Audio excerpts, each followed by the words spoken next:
नमस्कार, जय लवजी, जय भीम मित्रांनो. मी अविनाश पारवे तुमचं पुन्हा एकदा स्वागत करतो आहे लोकशाहीराची साहित्य चर्चा या आपल्या यूट्यूब चॅनलमध्ये. मित्रांनो, आपण लोकशाहीर अण्णाभाऊ साठे यांची एक प्रसिद्ध कादंबरी फुलपाखरू हिचं वाचन करत आहोत. तर त्याच मालिकेतला आजचा हा 9वा भाग. मित्रांनो, आपण जर माझ्या चॅनलवर नवीन असाल तर चॅनलला सबस्क्राईब करा आणि कथावाचन आवडल्यास व्हिडिओला लाईक आणि जास्तीत जास्त शेअर करा, म्हणजे अण्णाभाऊ साठे यांचं साहित्य हे जास्तीत जास्त लोकांपर्यंत पोहोचण्यास मदत होईल. रात्रीचे 9 वाजले. नगरपालिकेचे दिवे पायाखालील डांबरी मार्गावर शुभ्र प्रकाशित होऊ लागले आणि त्यामुळे सर्वत्र झगमगाट होऊन मुंबापुरीची शोभा द्विगुणित झाली. सकाळीच बाहेर गेलेला ज्ञान घरी निघाला होता. त्याने उजव्या मुठीत चाकू घेऊन ती मूठ पॅन्टच्या खिशात घातली होती. मनात रोहिणीची काळजी करत होता, कारण सकाळपासून त्यानं रोहिणीला पाहिली नव्हती आणि म्हणूनच तो लांब लांब ढेगा टाकीत होता. एकेकाळी 2 कुत्र्यामध्ये पडलेल्या हाडकाप्रमाणे रोहिणीची अवस्था झालेली होती, परंतु आता तो काळ राहिलेला नव्हता. आता तीच रोहिणी दिलीपने ज्ञान या दोघांपुढे दुधारी समशेरीसारखीच लखलखत होती. आता तिच्या मोठमोठ्या लोकात ओळखी झाल्या होत्या. घरचे श्रीमंत आणि मनाची रंगेल माणसं तिच्यापुढे गोंडा घोळीत होती. ती मागेल तेवढे पैसे देऊन आपला असंतुष्ट आत्मा संतुष्ट करून घेत होती. अचानक ती त्या दोघांना चुकवून राजाची भेट घेत होती. तोच तिचा फार मोठा आधार झाला होता. त्याच्या घडीभराच्या सहवासात ती सुखावत होती आणि त्याच्याकडून ती आपल्या आईला पैसे आणि पत्र पाठवत होती. परंतु दिलीपने ज्ञान हे दोघे रोहिणीवर आपला वचक राखून स्वतःही वचकून वागत होते. ते तिला सक्तीनं देह विकायला भाग पाडून स्वतः चैन करत होते. आता त्यांनी नवं घर घेतलं होतं, नवा संसार थाटला होता. ते तिला कशाचंही उणं पडू देत नव्हते, पण तिच्या मनावरची आपली दहशत यत्किंचितही सैल पडू देत नव्हते. ते स्वतः तिला गिऱ्हाईक आणून देत होते आणि ती एखाद्या गिऱ्हाईकाकडे गेली की बहिरी ससाण्याप्रमाणे तिच्या पाळतीवर तळपत होते. ती रोहिणी म्हणजे त्यांच्या सुखाचं शिखर झाली होती आणि शमशीरची ती भविष्यवाणी खरी ठरली होती. परंतु तोच शमशीर अलीकडे रोहिणीचा हडवेली झाला होता. ज्ञानाला तेव्हा दिलीप खाटावर पडला होता, परंतु दिवा जळत होता. ज्ञान त्याच्या शेजारी बसला आणि त्याने विचारलं, रोहिणी कुठे आहे? ती आहे, दिलीप उत्तरला. काय गिऱ्हाईक मिळालंय की? हो. कोण आहे तो? एक अमेरिकन. किती ठरलंय? तसं काहीच ठरलेलं नाही. त्यानं 500 रुपये आगाऊ दिले आहेत आणि आपण मागू तेवढी रक्कम तो देणार आहे, दिलीप बोलला. मग हा बकरा ताजा दिसतोय. जेवलास का? ज्ञान हसला. नाही. मग चल हॉटेलात. चल. दिलीप तयार झाला आणि ते दोघे चालू लागले. आता रोहिणी कुठे आहे? ज्ञाननं विचारलं. चॅलेंज हॉटेलात. पण पण पण काय? ज्ञान चमकला. पण तिला हॉटेलला जातेवेळी शमशीरनं पाहिली आहे, दिलीप काळजीची सुरुवात बोलला. मग तो नक्कीच राडा करेल, ज्ञान म्हणाला. मी जेवतो आणि तिकडंच जातो. काही गरज नाही. तिथं शमशीरची टोळी असणार, विनाकारण भक्कस वाढल, दिलीप म्हणाला. शिवाय रोहिणी सुखरूप आहे ना? नंतर ज्ञान काहीच बोलला नाही. ते दोघं एका हॉटेलला जाऊन जेवू लागले. 4 महिन्यापूर्वीची गोष्ट आहे. एकदा दुपारीच रोहिणीचं काम संपलं होतं आणि ती आपला आगळात थाटमाट करून आपल्या त्या डौलदार चालीनं घरी निघाली होती. ती स्टुडिओच्या दरवाजापाशी आली. तोच पुढून शमशीर आला आणि तिच्यापुढे हसत आडवा उभा राहिला. त्याचं ते वागणं तिला चमत्कारिक वाटलं, पण ती काही बोलली नाही. उलट ती हसली. काय सरकार, आमची हजेरी कधी लागणार? शमशीर तिच्या डोळ्यात नजर घालीत बोलला. निधी चपापली.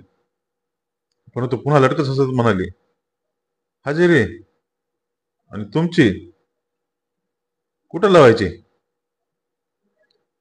आपल्या हृदयाच्या रजिस्टरात. शमशेर हसत आणि आपण एका बाजार बसविषयी बोलत आहोत अशा ऐटीत बोलला. रोहिणीला शमशेरचा हेतू समजला, पण तरीही ती मुद्दाम म्हणाली, खरंच अजूनही मला तुमचं बोलणं समजलं नाही.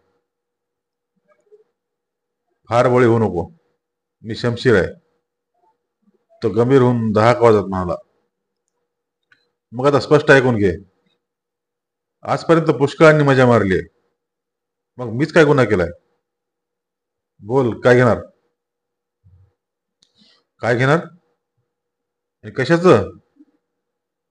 तिने चमकून विचारलं आणि शमशेरच्या पायापासून डोक्याच्या केसापर्यंत नजर फिरीत म्हणाला, या जवानीचं आणि एका रात्रीचं. स्पष्ट सांग. इतरांपेक्षा एक पै कमी कर असं मी मुळीच म्हणणार नाही. त्या उलट इतरांपेक्षा मी थोडा अधिकच देईन. सांग किती? तुम्ही आज हे असं का बोलत आहात? रोहिणी एक पाऊल मागं सरकून बोलली. मी का बोलू नये? अलबत बोलणार, शमशेर म्हणाला.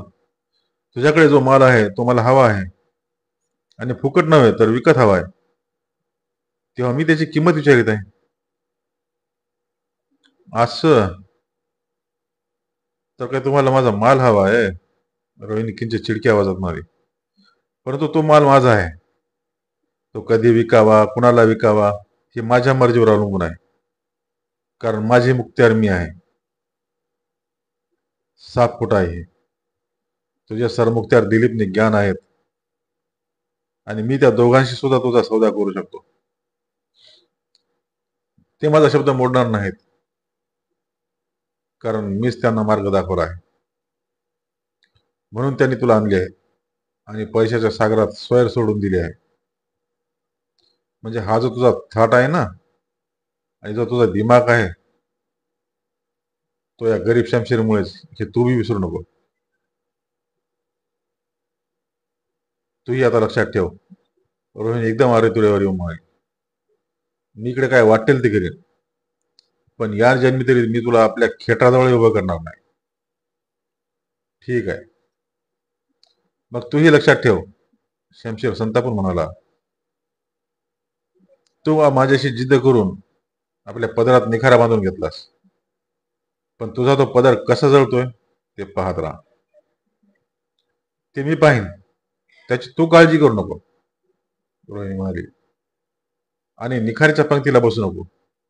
मी कशी असले तरी माणूस आहे, हे तुला समजलं नाही, कारण तू हैवान आहेस. असं म्हणून रोहिणी बेगुमानपणे पुढे गेली. रोहिणी घरी गेली तेव्हा तिचा चेहरा लालबुंद झाला होता. ज्ञान एकटाच घरात होता.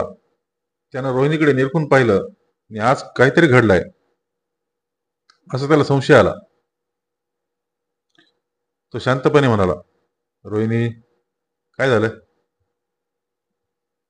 मला शमशीरने छेडलं, ती उत्तरली. काय बोलला तो? मला रस्त्यात अडून भाव विचारत होता, रोहिणी अंगावरचं पातळ बदलीत बोलली. आणि शमशीरच्या त्या बोलण्याची ज्ञान आठवण झाली. तेव्हा शमशीर म्हणाला, पण म्हणजे असं की पुढे मग आपणही तुमचं गिराईक होऊन तुमच्याकडे यावं असं मलाही आता वाटू लागलंय. भलताच हलकट माणूस भेटलाच. ती स्वतःला बोलावं तशी बोलली. आणखी काय म्हणाला तो? यांना विचारलं. पदरात निखारा बांधून घेतायस, पण आता तुझा पदर कसा जळतोय ते पाहत राहा, अशी त्यानं मला धमकी दिली आहे, रोहिणी म्हणाली. आणि ज्ञान खवळला. त्याच्या हातापायची आग झाली आणि तो आपला चाकू घेऊन आता येतो असं सांगून बाहेर पडला. ज्ञान शमशीरला शोधत होता. त्यानं खिशात हात घालून मुठीत चाकू धरला होता. आज निकाल लावूनच मोकळं व्हायचं. शमशीरची शिरदुरी पराकोटीला गेली आहे. जर आज आपण गप्प बसलो तर तो लवकरच रोहिणीला भीती घालून आपल्या ताब्यात घेईल. ती तरी काय करणार? ती भित्री आहे आणि शमशीर हा एक नंबरचा धोकेबाज आहे. त्याचे लोक आहेत ते रोहिणीला दगा करणार यात काहीच संशय नाही. मग पुढे जे व्हायचं आहे ते आजच होऊ दे. आज आम्हा दोघांपैकी एक मरेल आणि एक तुरुंगात जाईल. दुसरं काय होणार आहे? ज्ञानच्या डोक्यात विचाराच्या लाया फुटत होत्या. तो एक एक हॉटेल पाहत फिरत होता आणि जिथं तिथं शमशीरची चौकशी करत होता. आणि शमशीर आपली 4-5 माणसं घेऊन फिरत होता. ज्ञानची आणि त्याची समोरासमोर गाठच पडत नव्हती. शिवाय ज्ञान तुला शोधित आहे अशीच खबर त्याला मिळाली होती आणि तोही तयार झाला होता. ज्ञान तापट आहे, तो एकदम अंगावर येणार अशी त्याची खात्री होती. 5 वाजण्याच्या सुमाराला शमशेर एका फाटकातून आत शिरला. एका इमारतीभोवती दगडी भिंत उभी होती आणि त्या भिंतीआड दारूचा धंदा चालला होता.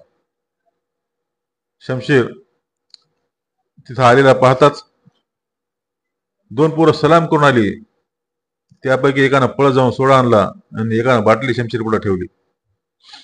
शमशेर हळूहळू दारू पिऊ लागला आणि लवकरच त्याचं डोकं कामातून गेला. तोच ज्ञानचा कर्कश आवाज आला, शमशेर सावध राहा. तेव्हा त्याने त्या भिंतीवर बसला. त्याला पाहता शमशेर धडपडून उठला आणि ज्ञान उडी मारून पुढे धावला. तसा शमशेर 2 पावलं मागा सरला आणि खिशातला चाकू काढून इल्लल्लाही असं म्हणून तो हवेत उडून पुन्हा झेलला आणि तयार झाला.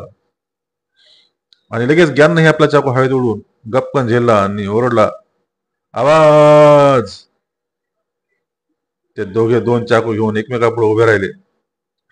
दारू विकणारी पोरं भयभीत झाली. पिणारे हातातले ग्लास तसेच सोडून पळाले. शमशेरचे दोस्त तयार झाले आणि ते आपला चाकू घेऊन ज्ञानच्या माग त्याच्यावर झडप घालण्याचा विचार करू लागले. इतक्यात दिलीप आला. तो ओरडून म्हणाला, खबरदार, त्या दोघांना लढू द्या. बाकी जर कोण पुढे जायचं नाही, नाहीतर एका एकाला फाडून टाकीन. दिलीप ऐन वेळ आलेला पाहताच ज्ञानला दुप्पट चेव आला.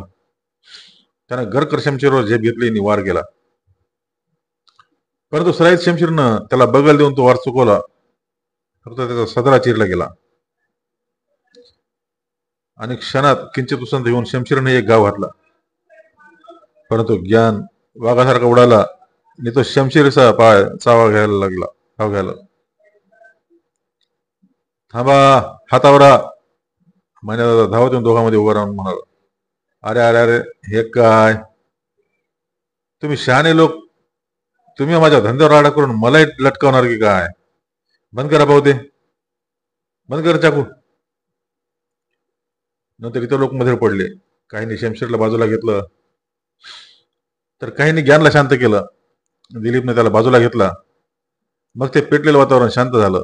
सर्वांनी मिळून ज्ञान आणि शमशेर यांची समजूत घातली आणि आपण रोहिणीला वाईट बोलून चूक केली असं शमशेरने कबूल केलं आणि दोन्हीकडून युद्धबंदी जाहीर झाली. सर्वांना आनंद झाला. महिन्यात तर आनंदानं पागलच झाला. तो एका पायावर उड्या मारीत आपल्या पोरला म्हणाला, ए भडव्या बालक्या, चल 5 बाटली माला, 10 बाटली सोडा घेऊन ये. आणि मग महिन्यादादाची दारू पीत पीत ज्ञान आणि शमशेर यांच्यात तह झाला. पुन्हा कुणी कुणाची कुरापत काढायची नाही असं ठरलं.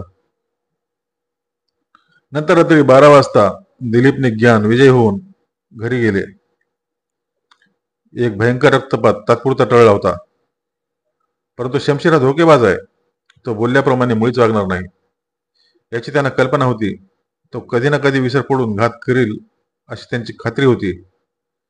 आणि ती मारामारी जरी आज एक वार करून शांत झाली होती तरी शमशेरचा आत्मा मुळीच शांत झाला नव्हता. तो त्या घडीपासूनच रोहिणीचा कर्दनकाळ झाला होता. तिला पाण्यात पाहत होता. मी तिला गरज करूनच मरण असं त्यानं स्वतःला दिलासा दिला होता. ती दिसली की त्याच्या तळपायाची आग होत होती. नीतीची ती डौलदार चाल, जवानी आणि दिमाग सारं त्याच्या डोळ्यात सरत होतं. धन्यवाद.